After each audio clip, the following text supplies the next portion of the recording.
Kak, permisi. Ada waktunya nggak? Ada. Aku mau minta wawancara nih tentang CS.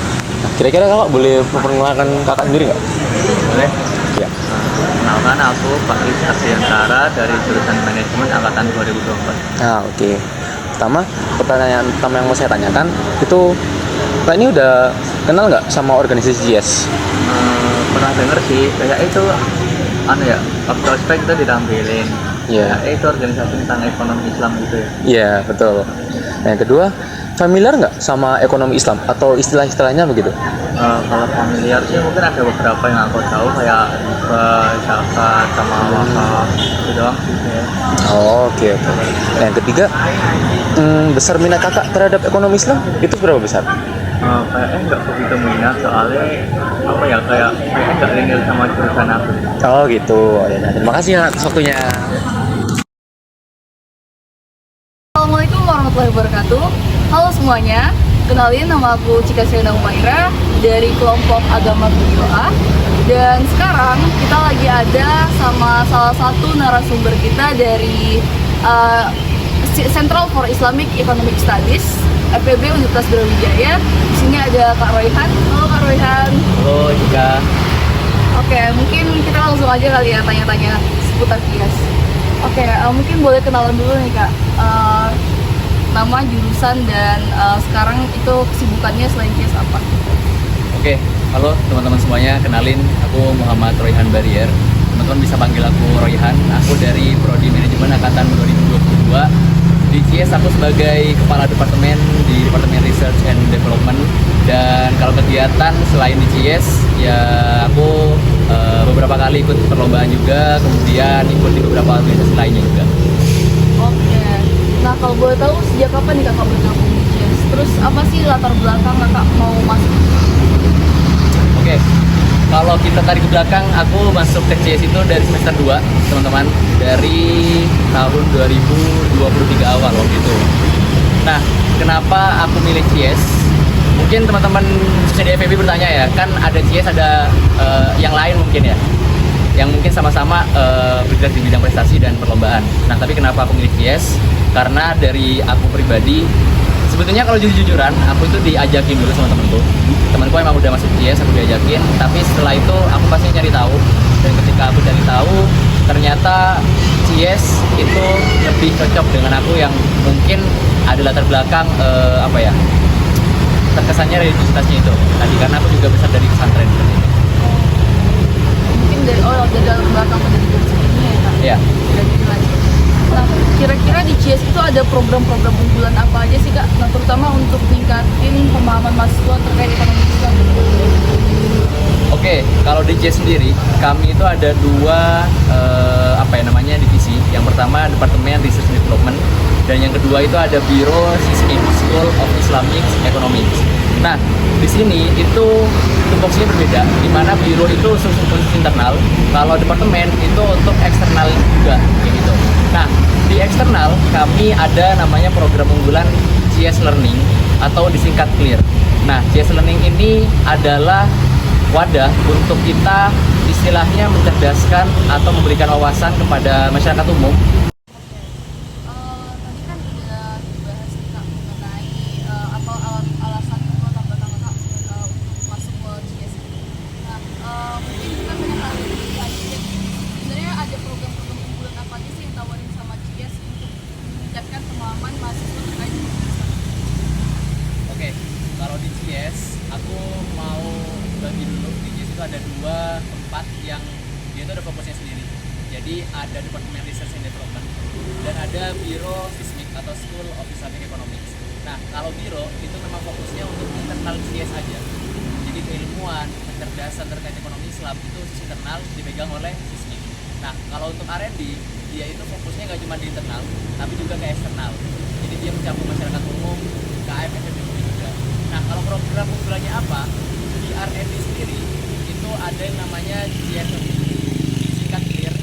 Jadi dia itu intinya adalah program kerja untuk mencerdaskan terkait ekonomi Islam, kemudian meningkatkan wawasan, pengetahuan, pemahaman yang diimplementasikan dengan konten-konten seperti konten feeds, microblog seperti itu, kemudian reels, ada podcast juga, kemudian ada juga kuis, artikel.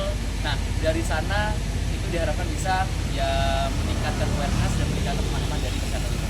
Nah, kalau di Sismik sendiri itu ada yang namanya Sismik Day salah satunya. Jadi dia itu semacam forum diskusi internal yang digunakan oleh anak-anak CIES untuk berdiskusi terkait ekonomi Islam. Kemudian FGD juga ada di sana. Jadi di hari hasil forum itu juga kadang ada policy brief yang bisa kita susun untuk diberikan kepada pemangku kebijakan. Oh ya, satu lagi, ada kalau di eksternal itu namanya karpet. Jadi kajian Rabu Petang. Itu diperuntukkan untuk masyarakat umum. Jadi dia itu kajian santai seperti namanya, kajian Rabu Petang, karpet. Jadi di sana kita bakal diskusi santai, ada pemateri juga dari dosen sehingga ada yang mengarahkan, tapi dia itu suasananya nyaman dan asik seperti di kelas biasa. Seperti itu. Menarik banget ya.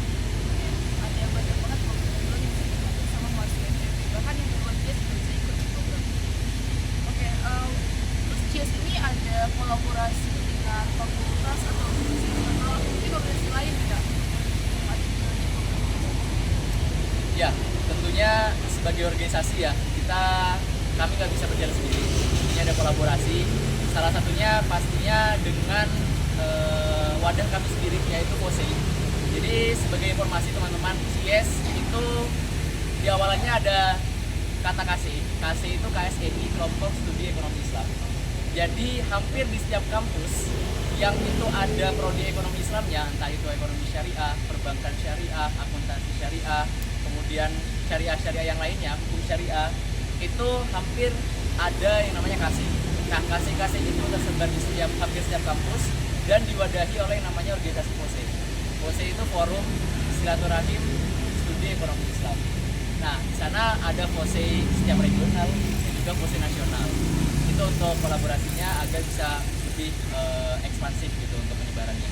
Dan tentunya organisasi-organisasi lain ya yang menjadi mitra atau partner dari CIES, misalkan dari lembaga filantropi, LMI contohnya, YASA, kemudian YDSF, kemudian YPM Brilian, dan lain sebagainya. Dan gak hanya itu, di internal FIB juga kami pasti berkolaborasi, misalkan dengan BEM dan dengan lembaga-lembaga yang masih berkaitan dengan CIES. Oh, ini luas banget ya kak. CIES ini gak cuma di kampus, tapi juga di luar kampus juga sangat luas. Oke, tapi kita udah bahas tentang program dan juga organisasi eksternal yang kolaborasi sama CIES. Nah, kita juga pengen tahu nih kak, apa sih tantangan terbesar CIES untuk menjalankan perannya sebagai lembaga edukasi ekonomi Islam, terutama untuk di FEB?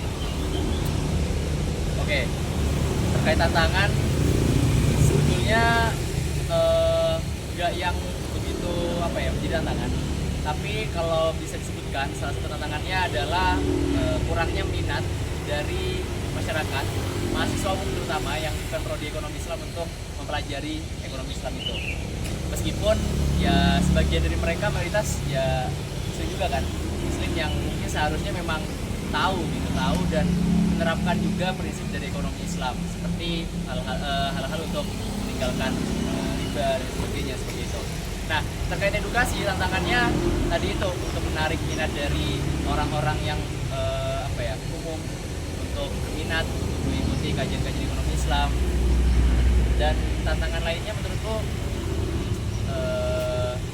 nggak yang begitu berarti sih, lebih kesananya. Jadi gimana caranya kita untuk meyakinkan orang-orang yang dia itu bukan dari prodi ekonomi Islam untuk bisa tertarik kajian atau kecerdasan dari CIES ataupun lembaga-lembaga lain yang ya bertugas untuk meningkatkan atau mendakwahkan ekonomi Islam. Jadi ini ya tantangannya literasi juga awareness-nya. Ya betul.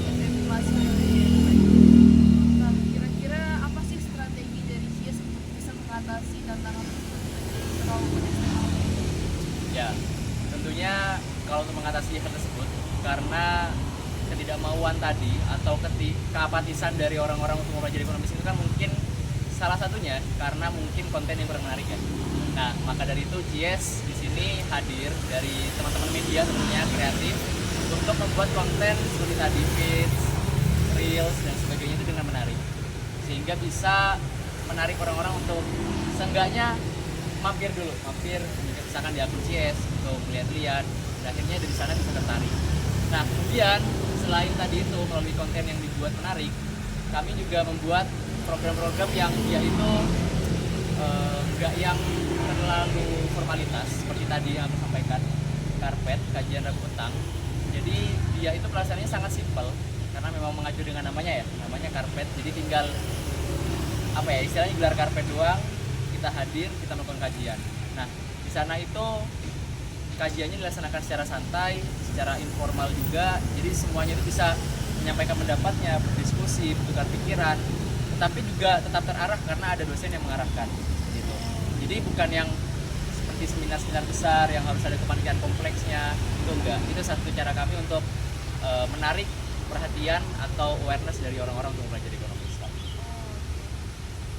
Oke teman-teman, kita udah mengulas banyak ya tadi ya terkait dengan CS ini, kemudian gimana program-program unggulannya, juga tantangan apa dan strategi yang luar biasa nih dari tim dari CS yang udah merancang strategi sedemikian rupa, mulai dari membuat program kreatif dan lain sebagainya. Nah mungkin terakhir nih Kak, apa pesan kakak terhadap mahasiswa terutama mahasiswa IPB yang ingin belajar lebih dalam terkait dengan ekonomi Islam ini Kak?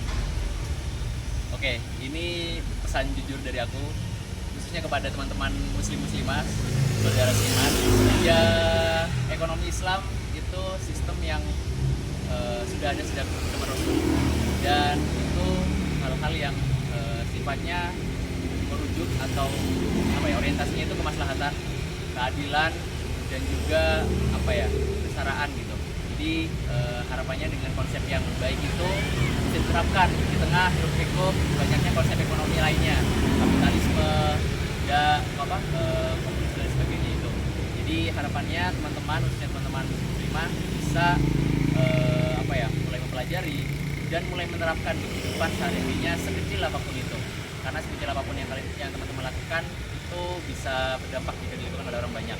Dan untuk teman-teman yang mungkin bukan berasal dari agama Islam, itu masih sangat boleh banget gitu untuk mempelajari dan menerapkannya juga. Karena banyak banget, kalau misalkan aku boleh sebut ya, di perbankan syariah itu banyak juga nasabahnya yang bukan dari Muslim gitu. Karena memang mereka mengetahui value, nilai, dan kebaikan yang ada di sistem tersebut, sehingga ya ini general gitu, bisa dilakukan, bisa diterapkan oleh siapapun tanpa memandang agama, suku, dan hal-hal lainnya gitu. Intinya teman-teman, buat teman-teman yang tertarik mau belajar ekonomi Islam, mungkin bisa cek Instagramnya CS, atau mungkin mau join nih, mau tertarik buat join di tahun depan mungkin.